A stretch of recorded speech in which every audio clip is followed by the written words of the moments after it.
પ્રાદેશિક જોડાણ માટેના ઐતિહાસિક વિકાસમાં પહેલીવાર પંજાબના રૂપનગરથી માલગાડી સફળતાપૂર્વક કાશ્મીર ખીણમાં અનંતનાગ ગુડ શેડ પહોંચી છે. કાશ્મીર ક્ષેત્રને રાષ્ટ્રીય માલગાડી નેટવર્ક સાથે જોડવામાં આ એક મહત્વપૂર્ણ સીમાચિહ્નરૂપ છે.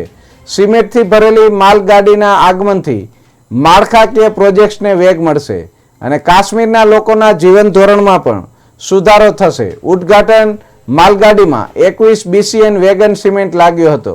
લગભગ 600 કિલોમીટરની મુસાફરી આજે નવા બનેલા અનંતનાગ માલગાડી ખાતે 18 કલાકથી ઓછા સમયમાં પૂર્ણ કરવામાં આવી.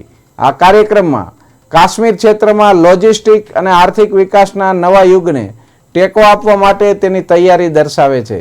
આ ટ્રેનમાં પરિવહન કરાયેલ સિમેન્ટનો ઉપયોગ કાશ્મીર ખીણમાં રસ્તાઓ, પુલો, જાહેર માળખાકીય સુવિધા અને રહેણાંક ઇમારતોના નિર્માણ સહિતના મહત્વપૂર્ણ પ્રોજેક્ટ્સ માટે કરવામાં આવશે.